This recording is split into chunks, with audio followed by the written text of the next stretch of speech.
Hey everybody, welcome back to Rewind GenX podcast with Matt and Allie. I'm Matt. And I'm Allie. And today we are doing one of my favorite movies from 1989. It is, as you can see on my shirt, Bill and Ted's Excellent Adventure. And I know you got a shirt. I've had this for a while. That's why it's so tight on me. Bill, that's almost like I'm wearing like a baby shirt. It's a little. I've outgrown it a little bit, yeah. But yeah, no, I've had this for quite some time now, and I do love Bill and Ted. I forgot how much I loved it until I watched it again with Allie. I just have to say, as we were watching this, I noticed something about myself as we were watching it, and I was like, oh wow. And at the end of the movie, I still noticed the same thing. And what I noticed is I had like a permagrin on the whole movie. Like I couldn't stop smiling, and I was just having so much fun watching it. Yeah. It wasn't like the funniest movie I've ever seen, and it wasn't it just made me happy the whole time watching it. And I said to you, and I was not, you gave me an answer I was not expecting. I said to you, I'm sure this is just my nostalgia, but I've got permagrin through this whole movie because it's making me so happy. That's how much I like it. And you said, I said the same. You said, no, it's not your nostalgia. And I said, I don't know what it is about this movie. I do know. I think it's because it's a combination of things. I think it's mostly that even though they say the SH word once or twice, and they say the D word once, where they they call the king you, whatever. And they're like 69, dude, which is like a, dirty reference. But even though there's that, Bill and Ted's characters are so pure and innocent. Yeah. They really are. I feel like they're very childlike in a way. They are. But not in an annoying way. No. Like in a, they're, I guess the right they are. They're innocent. They are. They are children. They're high school students, so they're still children. Yeah. But they're so pure and innocent. It's so endearing, and they're so charming as well. And everyone thinks of them as it's like another stoner movie. It's not. They're never getting high or drinking or looking for booze or whatever, which is fine if that's the kind of movie you like. But this is not that. This is not that at all. They're very just about having a good time and being kind to others, and that's their whole mantra. And their friendship too is so important to them, right? And I love that their mantra is be excellent to one another, which is very Christian. Really, it's a very Christian thing to say. I mean, it's a very just be excellent to one another is just that's the golden rule, isn't it? That's straight from the Bible. Just the golden rule is treat others as you'd want to be treated. And then of course the second part of their mantra is party on, dudes.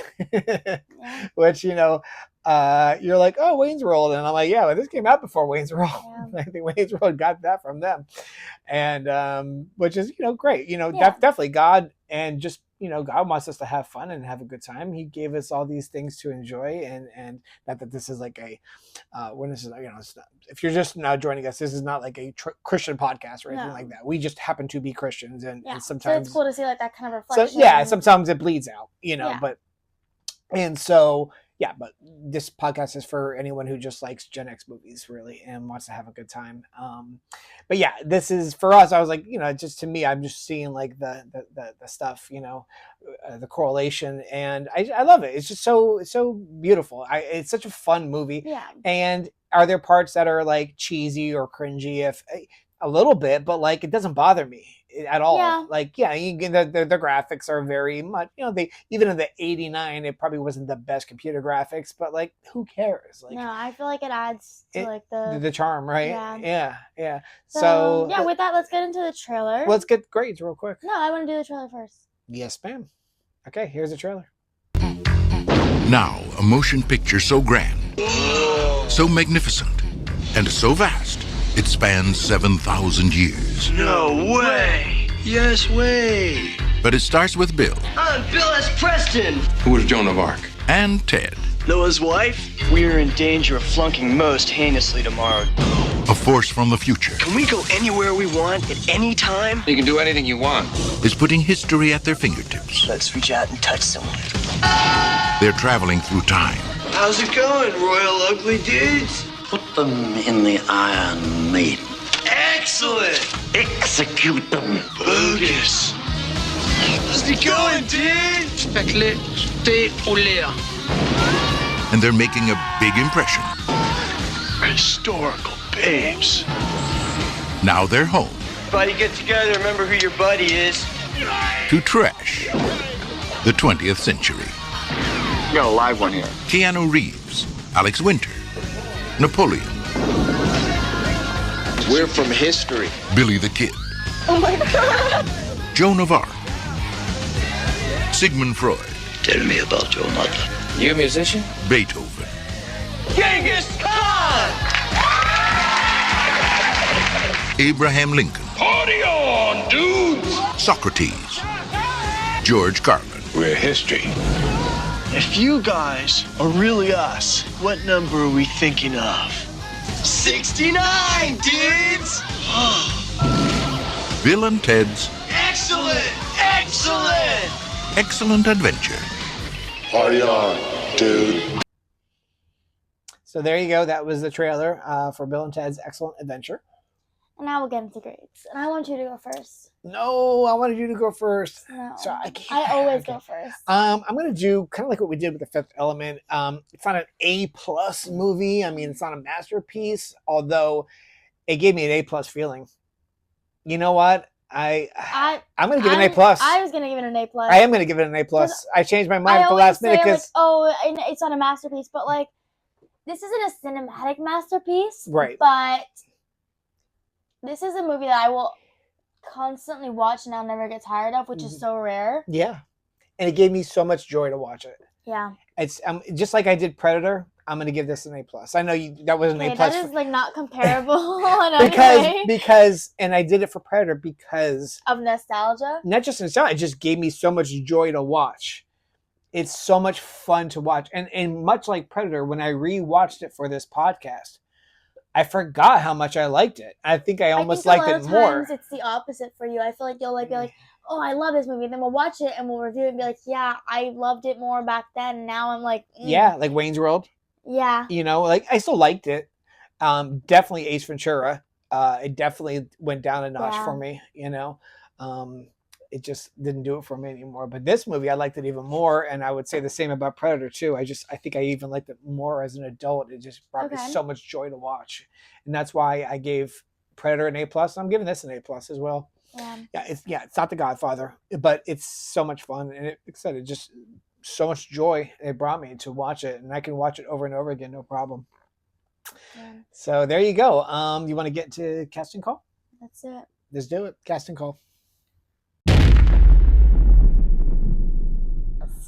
Okay, here we go.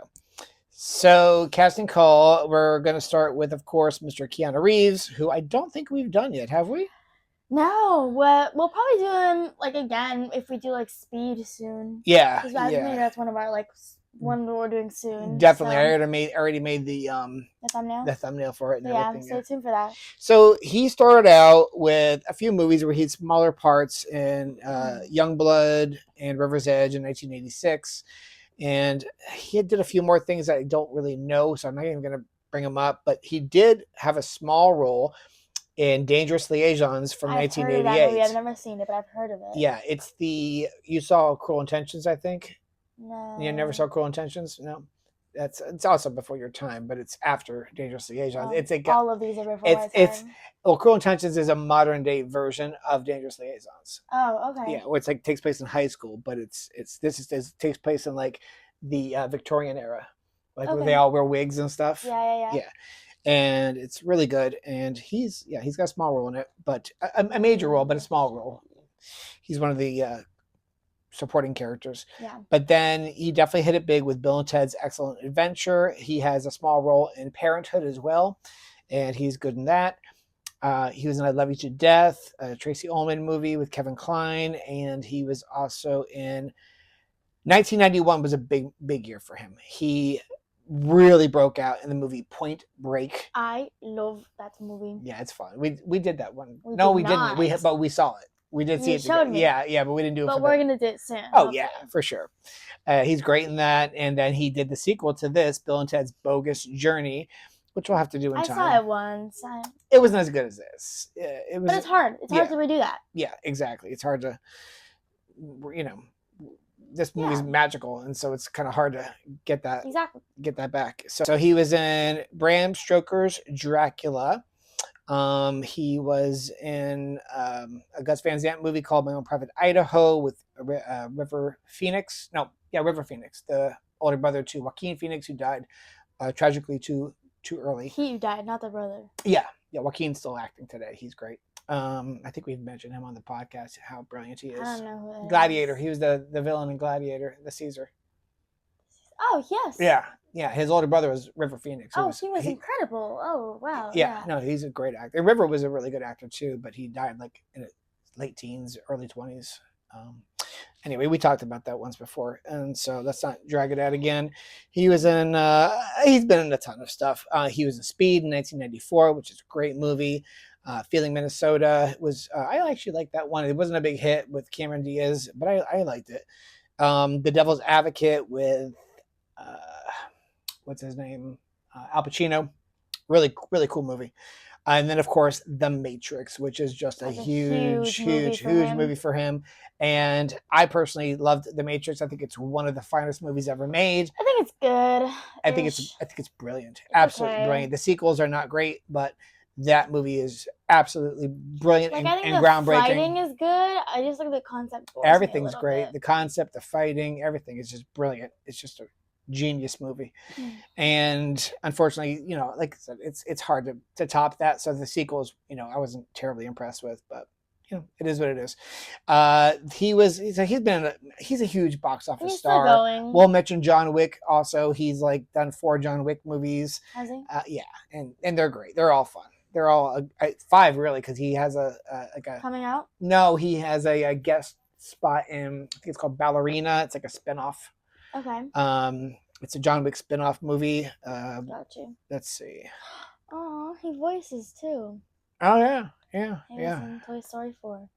Ballerina, yeah. He plays John Wick in that. A small part. I didn't see it, but I'd like to. Your mother and I wanted to see that in the theaters, and it was like it went out of the theaters like in a couple of weeks. Oh. Like we went to go set up tickets, and it was already gone. Like, oh geez, yeah. So eventually we'll catch that on streaming, I'm sure, or cable. But that was kind of Reeves. He's amazing, and I would like him a lot. He's a really good actor. He's a great actor. He's a great guy. Yeah. Well, I don't know. I've never met him, but he seems like a great guy. You always hear really great stories about him. I always remember him in this one interview. I think it was like with Drew Barrymore or something, and she was like, "Oh, or like, are you like a lover or a fighter?" And he's like, "You got to be a fighter, because if you don't fight for your love, is it really love?" And then he like walks away all dramatic. Okay. There you go. So Alex Winter, unfortunately, he does not have the same storied career as Keanu. He did the Bill and Ted trilogy along with Keanu, and he was also one of the vampires in The Lost Boys, and he was in a 1993 comedy film called Freaked, which I think he also directed and co-wrote. He hasn't done much else. He's barely in anything. I don't know why. He just... That's okay. Yeah, no, that's fine. He was in the Bill and Ted sequel. Oh yeah, he's like I said, he did all the sequels. He just he's just not as big of an actor as Keanu, and that's okay. We'll make a quick honorable mention for George Carlin, who was a groundbreaking comedian. That's what he's. Oh, is that what he is? Yeah, he's a groundbreaking stand-up comic. That's what he's primarily known for. But he did get into acting in the 80s and 90s, and was in quite a few things, including some Kevin Smith movies, like Dogma and Jay and Silent Bob Strike Back. Let's see. He was also in Bill and Ted's Bogus Journey as Rufus again. He was dead by the time they made the third one, Bill and Ted Face the Music. Oh, I remember that. Yeah, he died. And so he was in Jersey Girl, another Kevin Smith movie. And no, he wasn't Bill and Ted Face the Music. Just as a posthumous release, it's archival footage He's an actor. He died like 12 years earlier. Yeah, so it's very sad. So there you go, George Carlin, and Yeah. I think you can. That's stop good. there. No one Yeah. else is really. Yeah, I mean, Yeah. that's and nobody wants to hear the filmography of The princesses. or Napoleon or Joan of Arc. But I will say, all the actors that played the They were great. characters were so good. Oh yeah, no, they were great. Especially Napoleon. Shout out Napoleon. Yes, shout out. This kind of doesn't this movie doesn't really have an MVP because there's only two main guys. But Yeah. if I were to give my MVP, it'd probably be Napoleon because he was hilarious. Like he was just so good. Ditto. Yeah. Oh, I actually it's in the fun facts. We'll get to it, but just in case we don't get to it, when they go to the future, there's three people sitting in the chairs. Yes. The guy in the middle, the black guy with the flat top. Yes, I know. That is somebody very famous, but not a famous actor, famous musician who's also now deceased. Rest in peace, Clarence Clemens, the saxophonist for Bruce Springsteen's E Street Band. Gotcha. Yeah, but he died unfortunately. But he was very popular, very famous, and when I saw Bruce Springsteen in concert, probably So long ago, like a century I think ago. you were like. Oh, I was alive? You were alive. Oh. But Eva wasn't. So it had to be over 11 years ago. To be, yeah. Yeah. I saw me and my older brother Mike went and saw him at the Panther Stadium is where he played. Nice. Who knows what it was called back then. There was actually just a Bruce Springsteen concert There was, yeah. But I did not see it. What I saw was amazing. He was great. And Clarence Clemens' nephew is now the saxophonist for the band. That's pretty cool. Cool. So But he was great. Back to Bill and Ted. Back to Bill and Ted. Sorry. We'll go through the synopsis. Yep. So we are in the future in 2688. Humanity exists as a utopian society due to the inspiration of the music and philosophy of the two great ones, William Bill S. Preston Esquire and Ted Theodore Logan.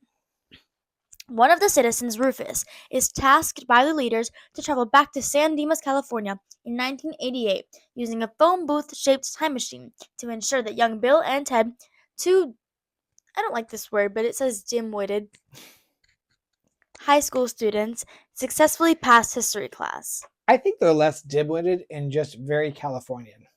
And I think a lot of people see the California. I think it's like an exaggerated. Yeah, like that's just kind of how Californians talked, especially back in the 80s. They were very like, I don't say valley girlish, but like very like valley, Yeah.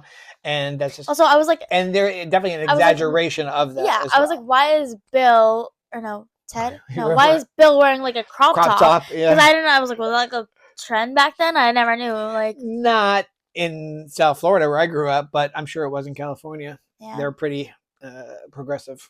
So cool. yeah, it didn't look abnormal to me when I saw it. Let's put it Uh-huh. that way. It just didn't look like something I would wear or probably anybody in my school, but it also wasn't like, what's that? Yeah. I mean, It both looked of like them dressed very like California. Yeah. Like nobody dressed like that in my high school, and I definitely was of high school age when this came out. So Oh, okay. Yeah. The boys are on the brink of failing the course and out of school, and their only hope of passing is if they get a perfect score on their final history report, in which they must give an oral presentation on how historical figures would view the present San Dimas. If they fail, Ted's disagreeable father, Police Captain Logan, plans to ship Ted to a military school in Alaska, ending Bill and Ted's fledgling band, Wyld Stallions, and altering history. And I never do this, but I did write notes for this movie. I feel like I never have to because I always remember everything. yeah, But I wanted to start off by saying there's like the opening credits, and the special effects are just absolutely terrible.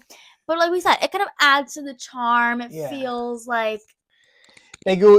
very 80s. They do go on for a little while in the credits. Yeah. The credits are a little boring, so Yeah. don't let that discourage you if you watch it for the No, first but time. I feel like you can just easily fast forward that. Yeah. Yeah. And I wanted to say, I personally, like, one thing I noticed about this movie as soon as like the actual plot really started, I love this concept because a lot of times in silly movies there is like no real purpose or like drive. This is like characters who have like a real purpose, and like they have a mission and they do it, and when they succeed, you're so happy about it. Like, a lot of times in a silly movie, it's just like certain things happen and a character must deal with it. But I love this because like you're rooting for the characters constantly to like achieve something, and you want it for them, you want it like with them, you know what I'm saying? And I feel like that makes it more enjoyable to watch. It's not just like it's a really silly concept, the fact that like the future has to come back because these two kids like need a past history in order for the world to survive, but like it's a silly concept that you want to happen, you know? It's not just like something stupid, Yeah. you know? I love this concept so much that I actually, in just another, sometimes I'll give a shameless plug for some of my books that I've made in the past. I make graphic novels, but I wrote 2 books. One's called Legends of Earth Through Time and Space, and the sequel, Legends of Earth, Totally Tubular Times.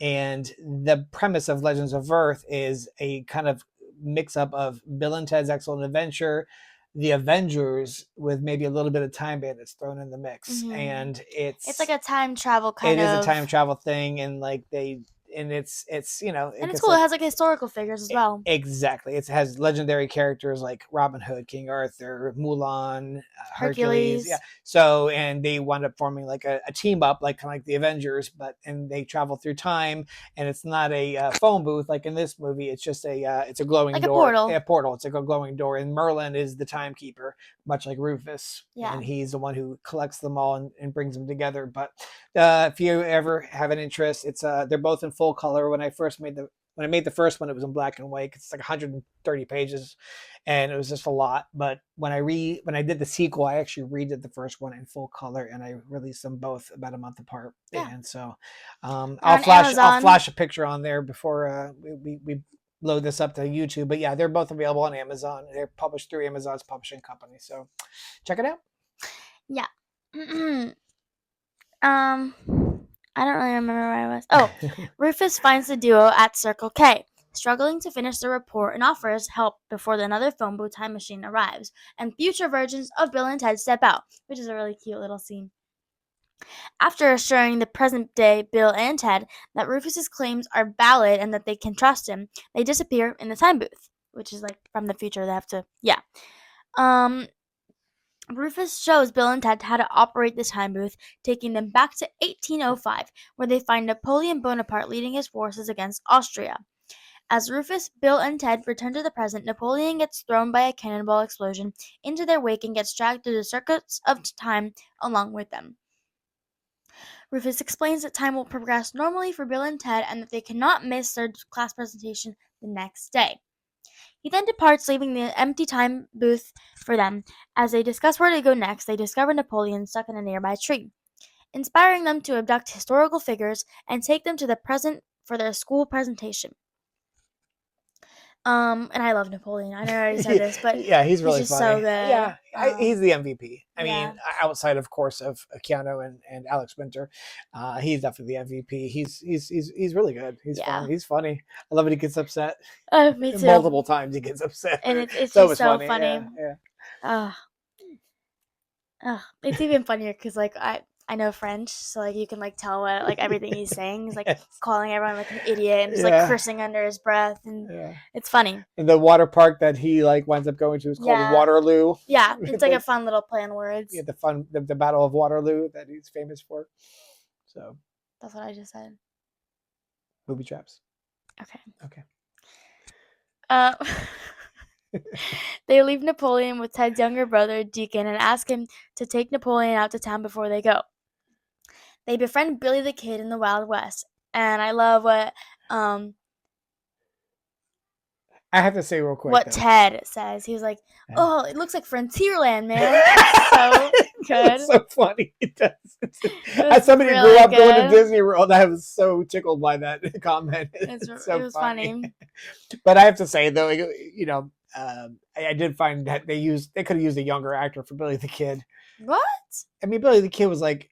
Is he like actually a kid? Yeah, well, he's like 19, 20. I think he died at 21. Like, so the fact the guy there was probably in his mid 30s. Yeah. Joan of Arc, she looked like she looked like she could have been. Yeah, I mean, she was probably a little older too, but she could have passed for 20 or 19. Yeah, I think she was burned at the stake at like 19. 19. Yeah.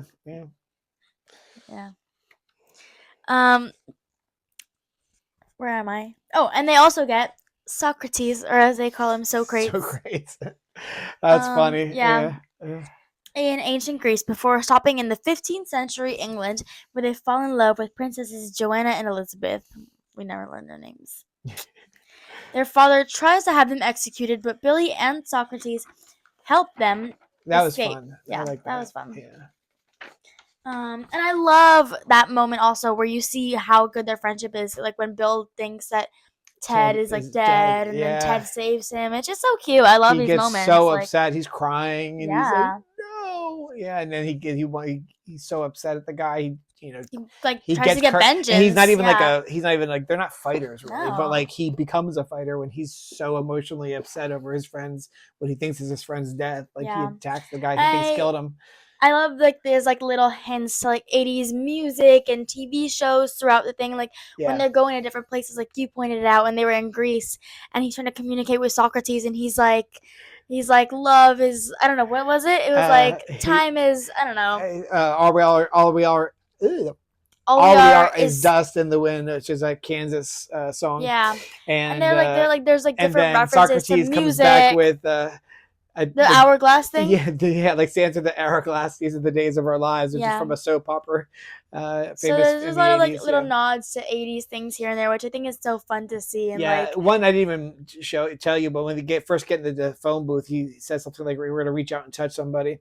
That was from a famous commercial for like I forget which phone company, but like it was a pretty famous commercial in the 80s. Reach out and touch someone. Mm-hmm. Yeah. The booth, its antenna damaged by an attacking knight in the process, takes them to 2688. Sorry. I'm not used to these. Yeah. Where they discover that society reveres them and their future band.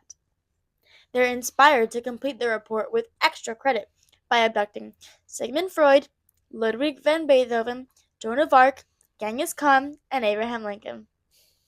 Oh, I love Genghis Khan. I'm gonna have to get you a Wyld Stallions t-shirt for Christmas. Yeah, we'll see. Actually, maybe not. Yeah. We'll see. After a brief stop in prehistoric times to repair the antenna, they program the booth to return to the present, but end up outside of Circle K the night before, where Rufus first introduced himself. They convince their earlier selves of Rufus's trustworthiness before he explains how to get to the next day. He further warns them that they only have 2 hours left before their history report is due. I'll keep going. I have something to say, but I'll say it after. Okay. I have something to say. Go ahead. I wonder how much Circle K paid to have them be the store that they hang out instead of 7-Eleven or something. Right. Like I bet you they paid some good money. Amount. Yeah. Yeah, I didn't even think about that. Yeah. Product endorsements always, especially in the 80s. There's a lot of product endorsements. Really, I see it so much now. Well, yeah, I'm sure it still goes on. No, well, it's just a way. It's a good way for a movie to like lessen its budget. Yeah.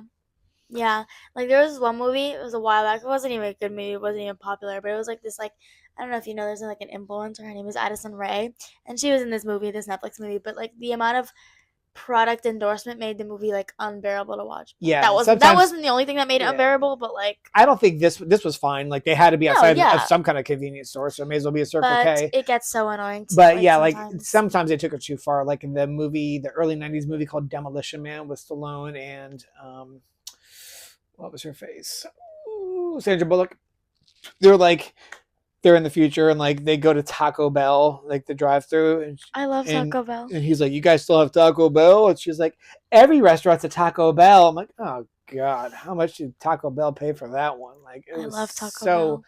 Yeah, but it was such an obvious endorsement. It was so dumb. Yeah. Every restaurant's a Taco Bell now. Really? Like, all right, sure. I'd believe it. Well, I like Taco Bell too every now and again, but every restaurant's Taco Bell now? Give me a break. It's so stupid. Yeah. When they arrive at the current time, they leave historical figures at the local mall to learn about San Dimas while looking for Napoleon. After learning that Deacon has abandoned Napoleon at the bowling alley, so funny. Bill and Ted track him to a local water park, which is so funny. The whole scene with the ice cream and the bowling. Napoleon is so good. He's so underrated. He's so funny. I love he's cursing at the bowling alley. He Yes. falls on flat on the floor, and It's he's so just good. slamming. He's cursing. Let's ditch him. That's Deacon ditches him. Yeah. That's great. Oh, okay. Back at the mall, the historical figures become fascinated but also overwhelmed by San Dimas culture. So I love the little like places they go to because it's so fun. Yeah. Beethoven is like at this music store. He's like gets arrested for like not stopping playing music or something. Joan of Arc. They all get in trouble. Joan for of Arc something. gets like arrested for taking over like a jazzercise workout class. It's like a jazzercise workout class. Abraham Lincoln gets arrested at like a photo booth because they think he's like a fake Abraham Lincoln or something. Yeah, it's like one of those places where you dress up in their clothes, like your mother and I have one where we're dressed up in the Western outfit. Hi, I have it too. We took it together. We have two. We have one where it's just two of us, and then we have another one with the whole family. Yes. Yeah. Like, it was like one of those places, but they thought he was stealing the outfit. Yeah. What else? I'm trying to think. Sigmund Freud gets arrested for. I don't even remember. I think it's something Genghis to do. Khan is in like a sports store and he like uses the baseball and he's like attacking everything. He's on the skateboard, and then Billy the Kid and Socrates are trying to hit on those two young girls, and then Sigmund Freud walks up and like kind of kills it. Well, I don't really think he killed it. But well, I don't think they. I think they think that they think he killed it. I don't think they ever had a chance to begin with. The girls were making fun of all three of them. Yeah. Yeah. But the point is, they all get arrested. They all get arrested. That's right. Captain Logan, determined to break up Bill and Ted's friendship, refuses to release their historical figures and orders Ted to start packing up for military school. And this is where I'm going to say my thing. I love this concept because I'm not smart enough to ever think of it. But, like, I love how, like, their future self does things that help them, like, in the present. I think that's so smart and, like... That was pretty smart, cool. yeah. Like, hey, Ted, remember to do this, whatever. And they're like, oh, now there's a key. Like, I think it's so funny, like, hey, tomorrow, let's put a key under the mat. And then, like, that's why they have, like, a key. I think it's really cool. He's like, oh, I guess I did steal my dad's two keys. And I love how that helps him. But he just stole them in the future. Right. So he didn't know he stole them. It's funny. It's so smart, too. It's like, I would have never thought of that. Yeah, there's always different concepts of time travel. And, we never know which one's right because time travel is not a thing. Yeah. Yet. The boys execute an escape plan based on using the time booth in the future to set up what they need in the present. They break their friends out of jail and then present each to the assembled school using stage lighting effects and rousing music. And I love their presentation. It's so funny how like each character gets to like kind of present, and like everyone thinks they're like fakes or like actors, but it's just like so funny. Like you feel so special because like it's like dramatic irony, like something that the audience doesn't, and it makes you feel like it's like so fun, Yeah, the audience doesn't realize that is Abraham Lincoln, that is Socrates, that is Genghis Khan. Exactly, and I love it. I think it's so fun. Yeah. And of course, like the teacher is like shocked, I'm sure. Of course. And their report, as are the parents of Bill and Ted, who are there in the audience watching it going on. Yeah. And they're shocked at how impressive their kids' presentations are. Yeah. Well, it's just their dads. Oh, and Missy. But speaking of Missy, how funny is that? Hi, Missy. I mean, Mom. I love it when Sigmund Freud's he's like doing the whole thing, and he's like analyzing Ted on stage, and the relationship with his father. And then he says to Bill, you're next. He's like, no, I'm good. I just got a bit of an Oedipus complex because he's got a crush on his stepmom. But I love this line so much. Remember when I asked her to the prom? I was just going to say that. One of the best lines. Ted's so great. He has some of the best lines. Your mom is cute. Shut up, Ted. Remember when I asked her to the prom? Shut up, Ted. Wait. Your mom's really cute. Shut up, Ted. Remember when she was a senior and we were freshmen? Shut up, Ted. Remember when I asked her to the prom? So good. Great. It's so funny.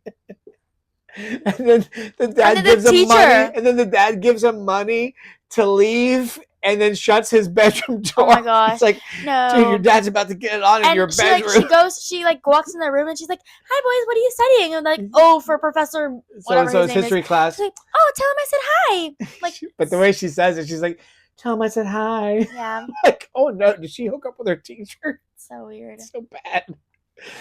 Oh, it's funny though. It's definitely funny. Funny. The whole Missy thing was hysterical. Yeah. Yeah. Sometime later, Rufus returns, accompanied by the two princesses he has rescued from arranged marriages, which they mentioned earlier.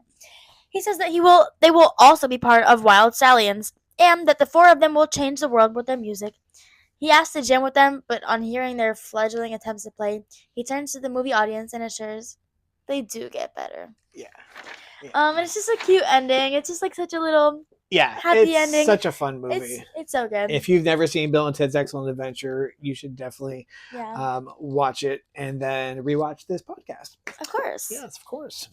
And so, should we move on to a little thing we call Fun facts? Yes, we should. All right, so fun facts, and You can start. we'll do. So the bar fight scene is parallel to the Girl Scout fight scene in the movie Airplane from 1980. Both begin over a poker cheat with an extra ace, have the same punches and bar stool hit, and end with one being slid across the bar until breaking through a wall or jukebox. Yeah. Oh, one thing I want to say. I kind of love this little thing where they're in the Wild West, and they go to the bar and they're like, "Oh, 2 beers, please." And the guy gives them beer. He's like, "Sick! They didn't even card us. We have to remember this place." Yes. Very funny. That is very funny. Yeah. Alex Winter has claimed that he gets 2 types of letters from teachers: positive ones from history teachers for encouraging students to learn about history, and negative ones from English teachers for affecting the way students speak. Yeah, that's probably only in the 80s. Yeah. For years, Keanu Reeves lamented that his epitaph would be, "Here lies Keanu Reeves. He played Ted." Well, little did he know that Ted would be probably like the third most famous character he plays. Yeah. Definitely behind John Wick and Neo. Yeah. What a career, right? Yeah. Jeez, who could? I mean, very few people. Him, Sylvester Stallone, Bruce Willis, like where they have like multiple iconic characters that they've played over the years. Like a lot of people have that actually. No, not too many. Like Leo DiCaprio. Like that's No. so many iconic characters. But like I'm talking about characters that like have many sequels, like franchises. I guess. Like guys who have starred in multiple franchises. Really, Bruce Willis, I shouldn't even include that because although he's like Leonardo DiCaprio has been in a slew of movies and a lot of them are classics. Like really, it's only John McClane that you know him as a recurring character. But like Stallone has Rocky, Rambo, and then the Expendables, Barney from the Expendables. There's 4 Expendables movies. The Matrix. John Wick. I guess. And Bill and Ted. Knows that? Everyone knows John Wick. Those movies are huge. Your mom and I even saw John Wick 4 in theaters together on a date night. Okay. Yeah, those movies are huge. They're big popular movies. If you say so. Yeah, so like, not a lot of people can say like they have multiple iconic characters that like like franchises like that. So yeah. Anyway, in the original script, the time machine was a 1969 Chevy van. The filmmakers thought that was too similar to Back to the Future, so they changed it to a phone booth. And reportedly were unaware that the Doctor Who uses a police telephone box as a time machine. Reportedly. I always thought that was just a British phone booth. I didn't know that was a police telephone box, I guess, because I didn't. Not. It's like a red, it looks like a phone booth. That is a phone booth. Yeah, but they call it a police telephone box. Okay, well, I was in London and I saw the phone booth, so I'm pretty sure I know what it is. I was in London as well, but I don't remember seeing that at all. No, they they have like fake ones or like maybe it's like old ones, but like you're like not you can't use it. It's just like a show. Yeah. In the film, Bill and Ted claimed that they need Eddie Van Halen in their band to make it better. After the film was released, Eddie jokingly said that he would have joined their band if they had asked. And he was the guitarist for Van Halen. I know who Eddie Van Halen was. You make me sound like an idiot. Sorry. We need Van Halen. Yeah, but to get Van Halen, we need a killer video. Yeah, but how are we going to make a video if we can't play? According to Alex Winter, Bill and Ted's iconic arm gesture. It was like this? Okay. Yeah. That's the thumbnail. Look, it's on my shirt. That's the thumbnail now. holding one hand on the chest while raising the other arm in the air, was a spontaneous reaction, as it felt natural to him and Keanu Reeves. That's nice. Yeah. Originally, the plot was to have Bill and Ted visit and accidentally cause all of history's greatest tragedies, including the sinking of the Titanic and the crash of the Hindenburg. I think that's not a great idea because then everyone would hate them. Why would you want them to cause the tragedies? And surprisingly, though, and I think it even gets mentioned in this, unlike other movies with time travel, like Back to the Future and the Terminator movies, there's no negative. Yeah, nothing changes in history because of their involvement. Nothing in history actually changes. Yeah. Wait, did they say they put them all back? They did, right? Yeah, they do. They bring them all back, and nothing in history actually changes. Yeah. When Napoleon finishes his water slide presentation at the end of the movie, Ted looks up and says, "I don't think it's gonna work." He's actually diagramming Napoleon Bonaparte's most disastrous defeat, the French invasion of Russia. So it's pretty funny. He's right. Yeah, he's like doing showing this. all this with the water slides and everything. He's like, I don't think it's gonna work, dude. He's like, smashes it. Really gets so mad at it. It's so great. Really good. I love Napoleon. Yeah, I say it again and again, but yeah, he's good. In April of 2013, Alex Winter called casting Georgia Carlin a very happy accident. They were going after serious people first, like Sir Sean Connery. Who's Sean Connery? And someone had the idea, way after we started shooting, of George, that the whole movie was a happy accident. No one thought it would ever see the light of day. I don't get it. What is George Carlin? Rufus. Oh. Got you. Okay. The centermost future dude. Oh, you already said this.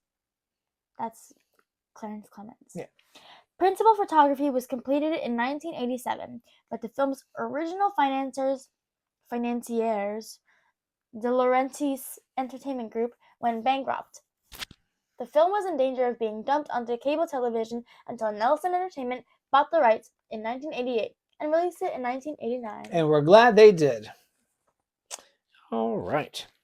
So Bill and Ted began as a stand-up act in which the characters would discuss current events without knowing what they were talking about. It originally included a third character named Bob, but the comedian who played him lost interest after a few performances, and I just added to this.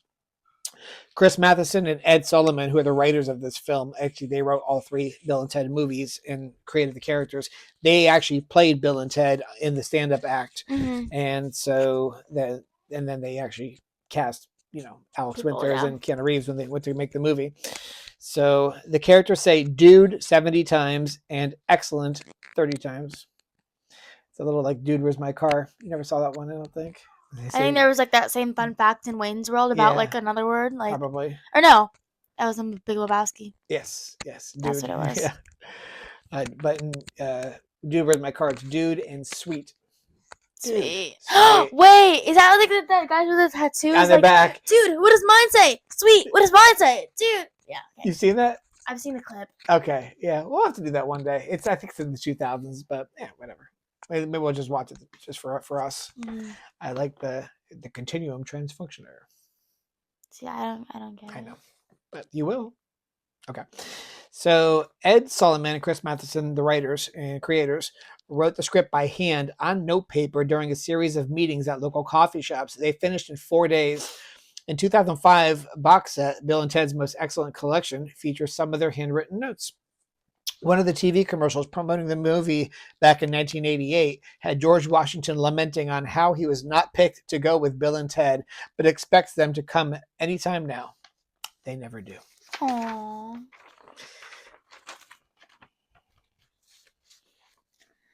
In a 1991 interview, Ed Solomon said the characters of Bill and Ted were originally envisioned as 14-year-old skinny guys with low-rider bell-bottoms and heavy metal shirts, who were despised by the popular kids at school. Casting Keanu Reeves and Alex Winter changed the filmmakers' images of the character. Once you cast Alex and Keanu, who look like pretty cool guys, that was hard to believe. I feel like that would have fit, though, kind of. Maybe not the whole, bell-bottom heavy metal, but 14-year-old skinny guys make sense for the script, I feel. Yeah. They never really get into whether or not Bill and Ted are popular or not. I don't think they're either. They're not weird. I just feel like they're They're kind of just like chill. Like, yeah, they're like their own thing, yeah. you know. When Bill and Ted arrive in Germany to grab Beethoven for their report, he's the only person in the room not to hear the time machine arrive. This is because Ludwig van Beethoven was severely deaf by 1810. And what did Allie say right when that happened? I said, "Oh, he's deaf," because I'm very smart. I knew that too. Not to but- toot my own horn, but according to Alex Winter, filming in a phone booth was so unpleasant that he and Keanu Reeves named it the Death Box. Why? You guys like fart or something? Like, when filming began, Keanu Reeves was 22 and Alex Winter was 21, much closer to high school age than typical Hollywood productions. Thank God, because I hate when they look so old. Yeah. Alex Winter confirmed that the S in Bill S. Preston Esquire stands for Stanley, as told to him by co-writer Ed Solomon. So the film takes place in 2688, May 1988, 1805, 1879, 410 BC, the 1400s, 1901, 1810, 1429, 1209, 1863, and 1 million BC. You know, I thought of Genghis Khan today when I was doing my international Yeah. test. Yeah, because it was about like Japan and China and like taking over, and I was like, wow, I thought of this movie actually. Genghis Khan there's a lot of facts about him, but one of them I will say that You know what? I was actually talking about him earlier. Can I say this? I'm Sure. gonna interrupt you because this kid in my class was talking about him because we were studying for the test, and he goes, "Did you know that we're all related to Genghis Khan?" And I was like, "No, we're not." He was like, "Yeah, I heard that one time," and I was like, "No." And then I looked it up, and it was only like not everyone, but a good like large percentage of the 8% population. of the Yeah. population or something. No, Yeah. 0.5. 8% of Asia is related to Genghis Khan. Yeah, which is crazy. That's really weird. That's how much raping and pillaging he did. Yeah. Yeah, not a good dude. Not a No. good dude. But the other thing was that he actually I'm pretty sure, has the largest empire of any leader or conqueror Ever. Yeah. Ever. It spread so big, so wide, and no one's ever come close. Not even Rome, not Alexander the Great. Yeah. Wow. So, originally, Alex Winter auditioned for the role of Ted, and Keanu Reeves auditioned for the role of Bill. I don't think it would have made a difference. I'm sure they would have been the Yeah. same. Name switch. Yeah. So, I already mentioned this. Bill says, let's reach out and touch someone before they use the phone booth. It was actually for Bell System Phone Company. I couldn't remember which phone company it was. That's cool. But apparently their sales went up after this movie. So, this was interesting. Most of the historical figures Bill and Ted brought back with them died horrifically. Oh. Several, including Socrates, Joan of Arc, Billy the Kid, and Abraham Lincoln, were either executed or assassinated. Sigmund Freud died by assisted suicide. Some people believe Napoleon Bonaparte's death under house arrest was the result of arsenic poisoning. And historically, only Genghis Khan and Ludwig van Beethoven died of natural causes. Nice. Yeah. Well, nice is the word I use. Are you being sarcastic? Yeah. Okay. Good job. Thank you. All right. There's only 2 on this page. Despite the discomfort of fitting 9 people in a phone booth, it is entirely possible. The world record was set in South Africa in 1959 when 25 people crammed into a single phone booth. Wow. I feel like I could do more. Like all of my friends, like we could just it's pretty easy. When Bill and Ted pick up Napoleon, the battle in the background is stock footage from War and Peace.